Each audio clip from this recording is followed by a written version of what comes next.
Mesdames et messieurs, bonjour. Comme nous le faisons chaque semaine, je vais vous présenter avec les ministres qui m'accompagnent l'état de la situation sanitaire dans notre pays. Le nombre de nouveaux cas quotidiens est passé de près de 50 000 à environ 10 000, c'est-à-dire une division par 5. Je demande au ministre des Solidarités et de la Santé de nous expliquer plus en détail la situation épidémiologique à ce jour, en France comme à l'étranger. Monsieur le Premier ministre, Mesdames, Messieurs, la vague épidémique que nous connaissons est mondiale. Elle atteint des niveaux inégalés. Un chiffre pour s'en rendre compte, 1,5 million de personnes ont perdu la vie en raison du virus depuis le début de cette pandémie. 70 000 personnes sont mortes dans le monde cette semaine en raison de cette épidémie.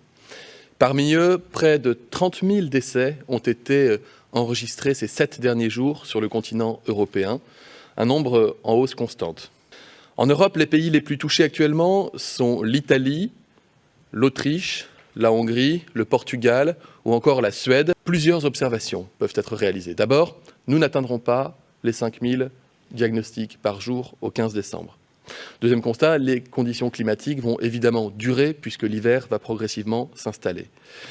Troisième constat, les vacances et les fêtes de fin d'année vont augmenter de manière importante nos contacts sociaux.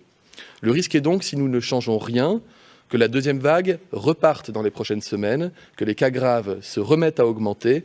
Nous l'avons déjà connu. Merci beaucoup, Monsieur le ministre. Les éléments que vous venez de nous présenter appellent donc deux conclusions.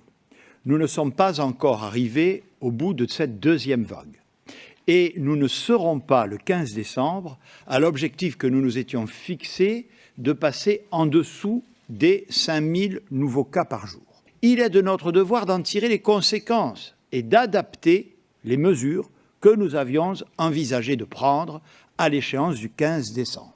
Mardi prochain, le 15 décembre, comme nous l'avions annoncé, nous passerons à une nouvelle étape, mais les règles seront plus strictes que ce que nous avions initialement envisagé. Première décision, les établissements recevant du public dont nous avions prévu la réouverture au 15 décembre resteront fermés 3 semaines de plus.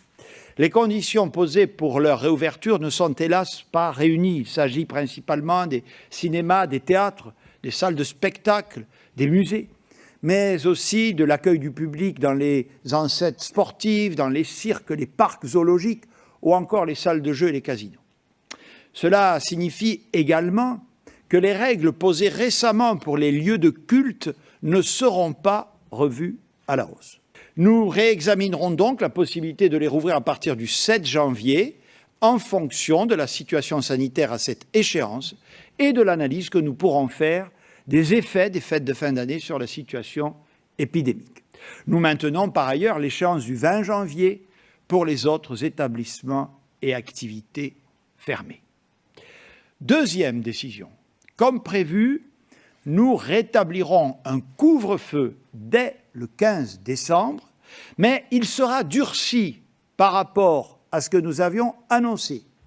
D'une part, il débutera dès 20 h et non à 21 h. D'autre part, il sera strictement contrôlé avec des possibilités de dérogation limitées. Monsieur le ministre de l'Intérieur y reviendra. Troisième décision. Ce couvre-feu concernera aussi, contrairement à ce que nous avions envisagé initialement, le réveillon du 31 décembre. Ce réveillon est en effet un moment traditionnellement festif. Nous l'apprécions d'ailleurs pour cela. Mais il concentre tous les ingrédients d'un rebond épidémique. Nous devons être raisonnables, respecter la règle du couvre-feu, rester chez soi, donc le 31 décembre, et suivre la recommandation d'un maximum de 6 adultes. La même logique aurait probablement commandé de faire la même chose pour Noël.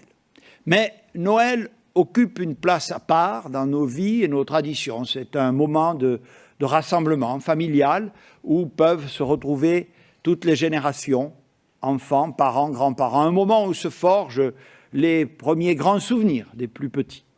Nous autoriserons donc les déplacements pour cette soirée du 24 décembre. Mais en vous rappelant la règle que je vous ai indiquée la semaine dernière, pas plus de 6 adultes à la fois. L'ensemble de ces mesures nous permettent de maintenir la possibilité de se déplacer sur tout le territoire à partir du 15 décembre. Elles ne nous autorisent pas, en revanche, à diminuer le recours au télétravail partout où il est possible.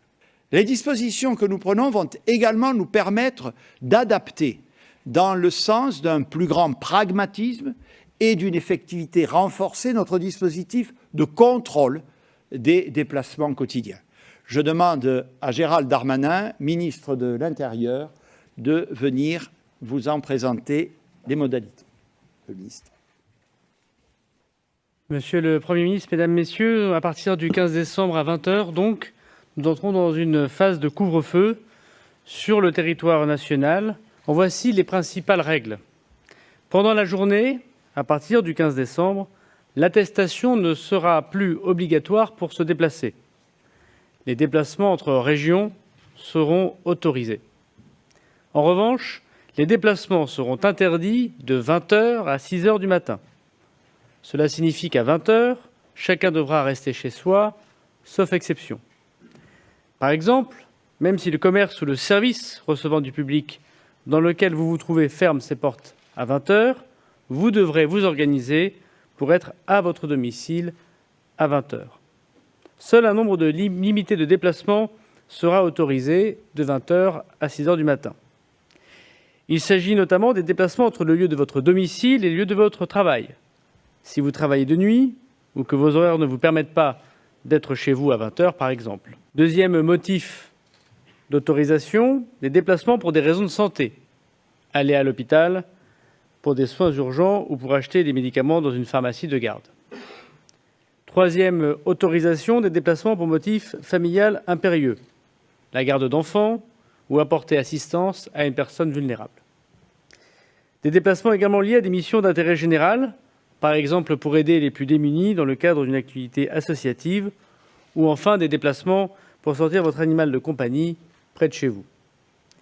La pratique sportive ou la balade en plein air ne sera pas autorisée de 20h à 6h du matin, dans la mesure où elle pourra bien évidemment se dérouler en pleine journée.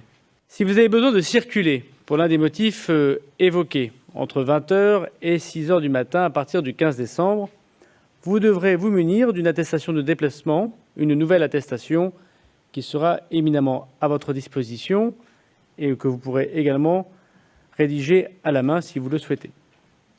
Vous devez être en mesure de présenter cette attestation lors d'un contrôle par les forces de l'ordre, soit sous format papier, soit sous format électronique. Je rappelle qu'en cas de contrôle par les policiers municipaux, par les gendarmes, ce déplacement de 20h à 6h du matin sans motif valable, sans présentation d'attestation valable, vous expose à une amende forfaitaire de 135 €. Nous devons être particulièrement vigilants dans les lieux de rassemblement, les grands magasins et les centres commerciaux, et j'ai d'ailleurs demandé au préfet de vérifier davantage que ceux-ci respectent les règles sanitaires. Nous serons par ailleurs intransigeants sur les rassemblements non autorisés et les fêtes sauvages. C'est avant tout en comptant sur la responsabilité de chacun que nous arriverons à maîtriser l'épidémie et à retrouver une vie normale le plus rapidement possible.